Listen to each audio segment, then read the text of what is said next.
అందరికీ నమస్కారం. సభాయ నమః.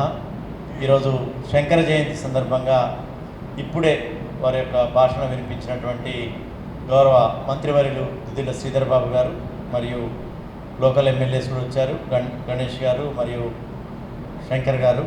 అదేవిధంగా మనకి ప్రపంచవ్యాప్తంగా తమ వాణిని వినిపిస్తూ అన్ని చోట్ల కూడా ఆధ్యాత్మిక ప్రవచనాలు, ఒక రోజులో ఫోన్ చేస్తే లండన్లో ఉన్నా అంటారు, ఒక రోజులో యుఎస్ఏలో అంటారు, మళ్ళీ ఒక వారంలో దుబాయ్లో అంటారు. ఎక్కడైనా సరే ఆధ్యాత్మిక ప్రవచనాలతోటి ఎన్ఆర్ఐస్ని అందరినీ కూడా ఒక మంచి బాట వైపు పయనింపజేస్తున్నటువంటి గౌరవనీయులు పూజ్యులు మన బాచంపల్లి సంతోష్ శర్మ గారు మరియు నా చిరకాల ఆత్మీయులు గురువులు, నేను సంగారెడ్డి కలెక్టర్ ఉన్నప్పటి నుంచి ముందు కూడా నాతో చాలా ఆత్మీయంగా ప్రేమ వాత్సల్యాలు కురిపించేటటువంటి అప్పగారు, గౌరవ పూజ్యులు గురుస్వామి గారు, మరి అదేవిధంగా మా గోవిందహరి గారు, అన్నిటికీ ఆయన ముందుండి ప్రతి కార్యక్రమాన్ని నాకు దిశానిర్దేశం చేస్తున్నటువంటి ధార్మిక సలహాదారు గోవిందహరి గారు, అన్నిటికీ మించి తన యొక్క శరీరాన్ని శరీరంతో నిమిత్తం లేకుండా, వయస్సుతో నిమిత్తం లేకుండా మనస్సుతో పరిగెత్తిస్తున్నటువంటి అవధాని గారు. మరి వారికి సీక్రెట్ ఏందో తెలియదు, వారి ఎనర్జీ లెవెల్స్ ఎప్పుడు కూడా సమాజం కోసం నిత్యం తప్పిస్తూ, వారు రన్నింగ్ ఎన్సైక్లోపీడియా, నడిచే విజ్ఞాన గ్రంథం వారు. సో వారి కూర్చుంటే ఒక అర్ధగంటలోనే ఎన్నో విషయాలు మనం నేర్చుకునేటువంటి అవకాశం ఉంది. ఎన్నో సందర్భాల్లో వారిని కలిసాం. రీసెంట్గా వారు చెప్పినట్టు మంచి కార్యక్రమం పిల్లాయపల్లిలో జరిగింది. ఐవైఆర్ కృష్ణారావు గారు, వీరు అందరూ వచ్చి అక్కడ మంచి కార్యక్రమాన్ని నిర్వహించడం, కళ్ళారాది చూడడం కూడా చాలా ఆనందం అనిపించింది. ముఖ్యంగా వారి వయసులో పడుతున్నటువంటి తపన, వారు ఎప్పటి నుంచో ఉద్యోగిగా ఉంటూ ఉద్యోగ ధర్మాన్ని నిర్వర్తిస్తూనే ముఖ్యంగా ఈ పిల్లలకి, స్టూడెంట్స్కి వేద గణితం అనేది నేర్పించడం అనేది అసలు ఆచంద్ర తార్కాణంగా ఉండేటటువంటి అవకాశం ఉంది. ఎందుకంటే దాన్ని అందరూ కూడా ఉపోసన పట్టాలి. మ్యాథమెటిక్స్లో కీ ఏంటంటే వేద గణితం. సో నేను కూడా ప్రాథమికంగా కొన్ని సూత్రాలు మా తండ్రి గారి ద్వారా తెలుసుకోగలిగాను. అందుకే నేను ఎంఎస్సి మ్యాథమెటిక్స్, ఎంఎస్సి ఎంఫిల్, తర్వాత స్టేట్ టాపర్, ఇవన్నీ కూడా కేవలం ఆ కిటుకులు నేర్చుకున్నందు వల్లనే రావడం కాకుండా ఈ స్థానంలో ఉన్నానంటే కూడా గణితమే కారణం. దానికి మూలం వేద గణితం. సో నాకున్నటువంటి ఆప్షన్లో కూడా మ్యాథమెటిక్స్లో highest score in the state సంపాదించగలిగానంటే కేవలం మూలాలు వేదగణితంలో ఉన్నటువంటి కిటుకులు ఇవన్నీ నేర్చుకోవడం వల్ల నేను సగర్వంగా చెప్పగలుగుతాను. అదేవిధంగా మా తండ్రి గారు కూడా గణిత ఉపాధ్యాయులు, ఎంతో కొంత వేదగణితం మీద కూడా పట్టున్నటువంటి వ్యక్తి శంకర్రావు గారు. వారి ద్వారానే ఈ గణిత సూత్రాలని వల్లవేసి వేదగణితంలో ఉన్నటువంటి కిటుకులు నేర్చుకొని క్రమేపీ దాని మీద ఆసక్తి పెంచుకున్నటువంటి పరిస్థితి ఉంది. వారి ద్వారా నేర్చుకున్న వాళ్ళు చాలామంది ఐఐటియన్స్, ఎంతో మేధావులు కూడా అయినటువంటి పరిస్థితి అవధాని గారికి ఉంది. అదే కాకుండా ఆధ్యాత్మిక ప్రవాహాన్ని సృష్టిస్తున్నారు వారు. ముఖ్యంగా ఈ కార్యక్రమం చాలా అబ్బురపరిచే కార్యక్రమం.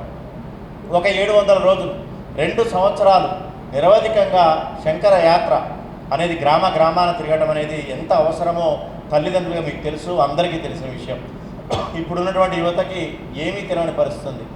ఆధ్యాత్మిక ప్రపంచం కాదు కదా, ఏ ప్రపంచము తెలియకుండా వారి సొంత ప్రపంచంలో వ్యవహరిస్తున్నటువంటి రోజులు ఈ రోజు. ఈ పరిస్థితులలో మన గ్రామాలు తిరుగుతూ అక్కడ ఉన్నటువంటి యువతను మేల్కొల్పి ఈ మహానుభావుల చరిత్రలు, ఈ మహానుభావులు చూపించినటువంటి దిశానిర్దేశంలో నడవాలనేటువంటి పరిస్థితి చేస్తే ఒక 10% మారినా మన సమాజం బాగుపడుతుంది. అందరూ కూడా ఆధ్యాత్మిక బాట పట్టాల్సిన అవసరం ఉంది. అందుకే ఈరోజు తాడ్బంద్ హనుమాన్ క్షేత్రంలో, పవిత్రమైన క్షేత్రంలో ఇంత మంచిగా మనం దీన్ని స్టార్ట్ చేసుకొని బస్సు యాత్రని, ఆ యొక్క రథయాత్రని ప్రారంభించుకున్నాం. శుభ పరిణామం ఇది. ఎందరో మహనీయులు వచ్చినారు. అందరి ఆశీస్సులతోటి, శంకర భగవత్పాదుల యొక్క ఆశీర్వచనంతో ఈ యాత్ర నిరంతరంగా నిరాటంకంగా జరగాలని చెప్పి మేము దీనికి డిపార్ట్మెంట్ నుంచి, దేవాదాయ శాఖ నుంచి ఏ విధమైనటువంటి సహాయ సహకారాలైనా సరే రెడీగా ఉన్నామని చెప్పి దేవాదాయ శాఖ మంత్రి గారు కొండా సురేఖ గారు చెప్పినారు. గట్టి చప్పట్లతోటి కొండా సురేఖ గారి గట్టి చప్పట్లు కొట్టాలి. అదేవిధంగా మా ప్రిన్సిపల్ సెక్రటరీ శైలజ రామయ్య గారు ఈరోజు రావాలని, నాకు తెలిసి వారి మనసు ఇక్కడే ఉండొచ్చు, కానీ అర్జెంట్ పని ఉండి వల్ల రాలేకపోయారు. వారు కూడా సభకు తెలపమన్నారు. ఈ కార్యక్రమానికి దేవాదాయ శాఖ పూర్తి సహాయ సహకారాలు అందిస్తుంది. కేవలం పుస్తకాల ప్రచురణే కాదు, ఏ విధమైనటువంటి సహాయం కావాలన్నా నిన్ననే ఒక సర్క్యులర్ ఇచ్చిన మా ఈవోలకు కూడా ఎక్కడైతే ఈ కార్యక్రమం జరుగుతుందో అన్ని చోట్ల కూడా ఈవోలు సహకరించాలా, చిన్న చిన్న సౌకర్యాలు ఏర్పాటు చేయాలా, భక్తులను కూడా గ్యాదర్ చేయాలి అందరినీ కూడా. ఎందుకంటే ఇవాళ రేపట్లో ఈ వేరే కార్యక్రమాలంటే పబ్లిక్ వస్తున్నారు, కానీ ఈ కార్యక్రమాలకి ఆసక్తి లేనటువంటి పరిస్థితి ఉంది. అందుకని అక్కడ ఉన్నటువంటి టెంపుల్ కేంద్రంగా భజన బృందాలు కానీ వారిని కానీ ఆ సమయానికి అనుకూలంగా ఆర్గనైజర్స్తో మాట్లాడుకొని ఆ ఈవోలు భక్త సమీకరణ చేస్తే ఒక 100 మంది ఉంటేనే దాని కార్యక్రమానికి అందం వస్తుంది.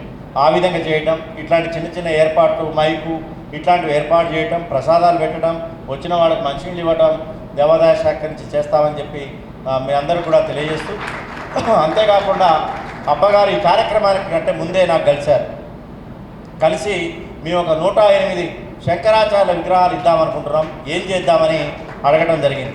మరి అది కాకతాళీయమో యాదృచ్ఛికమో శంకర భగవత్పాదుల నిర్ణయమో ఈ కార్యక్రమం మా కార్యక్రమంతో తోడు కావడం, ఆ 108 శంకరాచార్య విగ్రహాలు కూడా ఈ కార్యక్రమంలోనే భాగంగా 108 స్థలాల్లో డెఫినెట్గా ఇవన్నీ కూడా మొత్తం కూడా ప్రతిష్టాపన చేసి అదొక పెద్ద కార్యక్రమం చేయడానికి కూడా కార్యాచరణ ప్రణాళిక తీసుకోవడమే కాకుండా అనువైన స్థలాన్ని కూడా మేము సూచించి అక్కడ జరిగేటట్టు కూడా దేవాదాయ శాఖ నుంచి చేపడతామని చెప్పి ఈ సందర్భంగా తెలియజేస్తూ ముగిస్తున్నాం. Thank you.